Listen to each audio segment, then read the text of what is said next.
How to set call duration limit in your Android phone. Hey everybody, if you'd like to do the same, you may just head over and follow up the steps.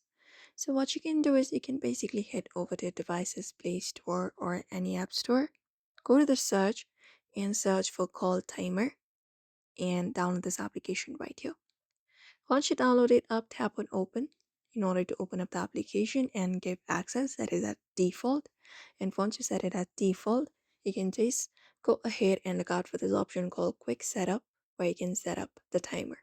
So if this option is disabled, you can just go ahead and turn it on by tapping on it and it will be enabled. Now you can set up time limit. For example, we have 5 minutes. You can select up 6, 10, how much you prefer. After that, tap on save. You can even select up seconds, how much seconds, for example, 5 minutes or 6 minutes, 30 seconds, and tap on save.